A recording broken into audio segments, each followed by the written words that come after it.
Fala pessoal, tudo bem com vocês? Esse é o canal Matemática Descomplicada, comigo, professor Vander Luiz, e será um enorme prazer ajudá-lo a perder seus medos quando ouve a palavra matemática e aprendê-la verdadeiramente, de forma clara e objetiva.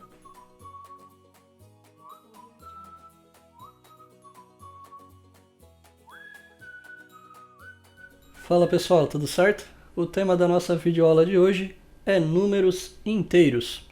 Para falar sobre números inteiros, gostaria de primeiramente fazer uma introdução ao que se refere a números na história da humanidade. Como vocês aprenderam lá no início do sexto ano, os números surgiram da necessidade do homem de contar coisas, objetos, animais. E ao longo da evolução da história da humanidade, os números também passaram por um processo de evolução. Esses números foram agrupados no que a gente chama de conjuntos numéricos. Também no sexto ano, vocês aprenderam sobre o primeiro conjunto numérico, que foi o conjunto dos números naturais, que é representado pela letra N. A letra N se refere aos conjuntos com infinitos termos. Então a gente tem o conjunto N dos números naturais. E quem são esses números naturais? Eles iniciam do número 0, 1, 2, 3, 4 e eles não têm fim. Ou seja, o conjunto dos números naturais é um conjunto infinito à direita do número 0. Agora, a gente vai aprender um novo conjunto numérico que se chama o conjunto dos números inteiros, que é representado pela letra Z. Vocês devem estar se perguntando, mas professor, por que os números naturais começam com a letra N e os números inteiros não começam com a letra I, começam com a letra Z?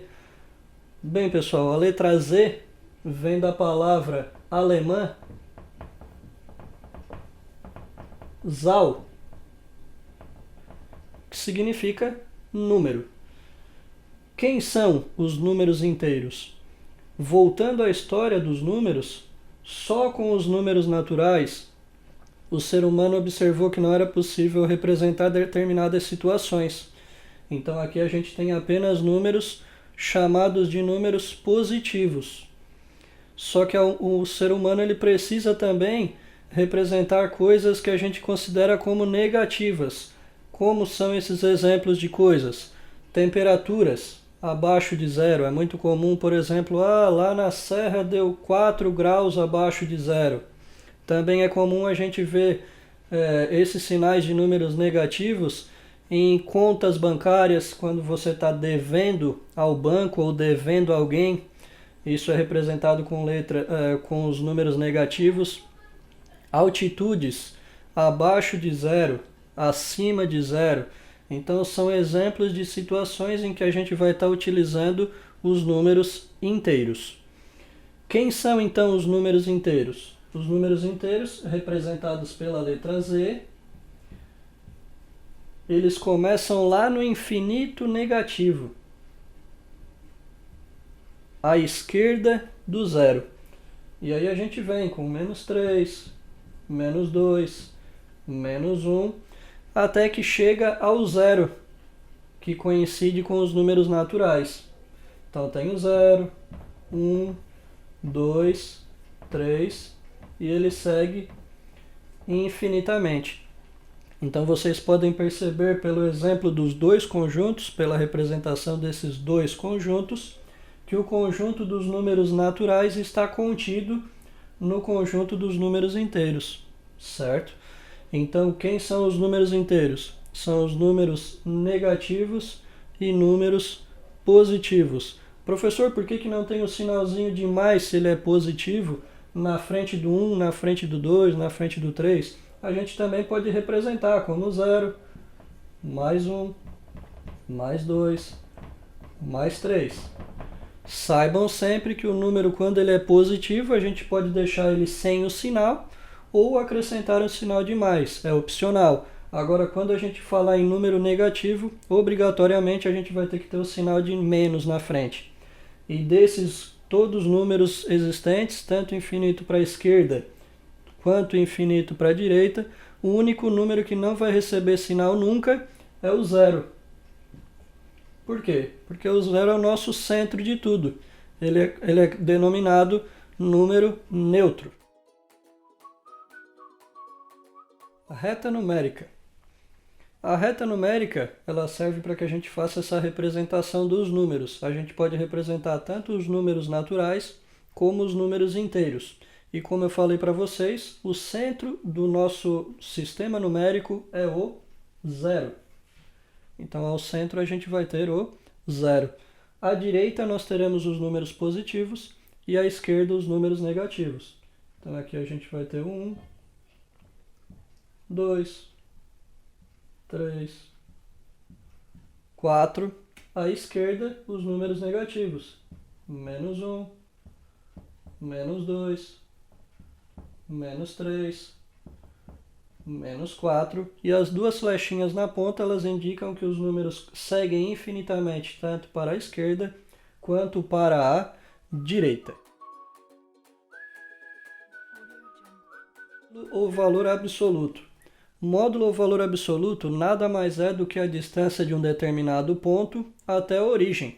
Lembrando que a nossa origem é o zero. Então, como nós representamos o módulo? Por exemplo, quero representar o módulo de menos 3. Quem vai ser o módulo de menos 3? A gente representa módulo com dois traços na vertical. E entre esses dois traços a gente sempre vai colocar aquele número que a gente quer determinar o módulo, que nesse caso é o menos 3. Como o módulo se refere à distância, a gente tem que não existe distância negativa. É a mesma coisa que eu pegar um carro, estar indo de frente com o carro, ou então dar a marcha ré e ir de ré com o carro. A distância percorrida é a mesma. Lá no visor do carro não vai aparecer que se eu andei de ré, que eu dei, por exemplo, andei menos 200 metros. Então, independentemente de ser à frente ou ser atrás, não existe distância negativa. E é isso que se refere o módulo. Então, quem seria o módulo de menos 3?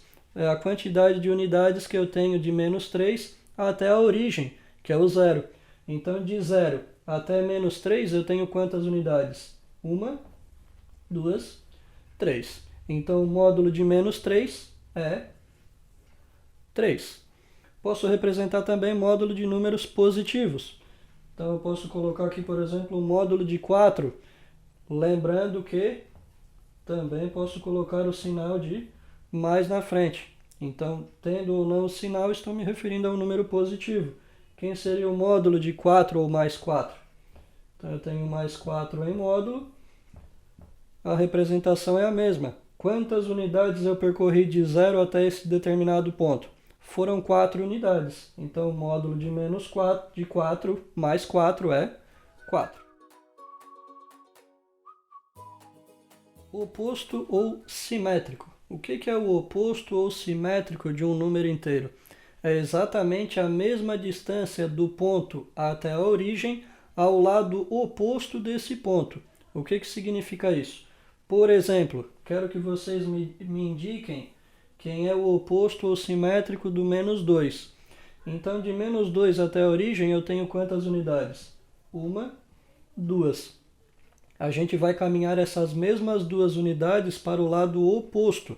Como aqui a gente caminhou para a esquerda, agora a gente vai caminhar para a direita. Então, eu tenho 1, 2. Ou seja, o oposto de menos 2 é mais 2. O oposto de 2 negativo é 2 positivo. Quem seria o oposto de menos 4? Tenho de 0, origem, até menos 4, 4 unidades. Caminhando 4 unidades ao lado oposto, tenho 4 positivo. Representamos isso matematicamente da seguinte maneira. Por exemplo, quero representar o oposto ou simétrico de menos 2. Então, eu tenho aqui o menos 2. Como a gente está caminhando ao lado oposto, a gente representa com um sinal de menos, que é o contrário, e entre parênteses a gente coloca aquele número que a gente está calculando o oposto, que no caso é menos 2. Como a gente caminhou ao lado contrário, o oposto de menos 2 mais 2. Bom pessoal, essa foi a videoaula de hoje. Espero que tenham gostado e que realmente tenham aprendido, porque esse é o meu maior objetivo aqui no canal. Peço que deixe seu like, se inscreva no canal, ative o sininho para receber notificações referentes a novos vídeos, compartilhe o link dos vídeos com os seus colegas. Vou deixar aqui na descrição desse vídeo o link para o meu Instagram, @professorvanderluiz. Fique à vontade para mandar um direct caso tenha ficado alguma dúvida. Fique à vontade também para mandar sugestão de novos conteúdos para novas videoaulas, porque o meu maior objetivo aqui é realmente ajudar a descomplicar a matemática. Um abraço, fiquem com Deus e até a próxima.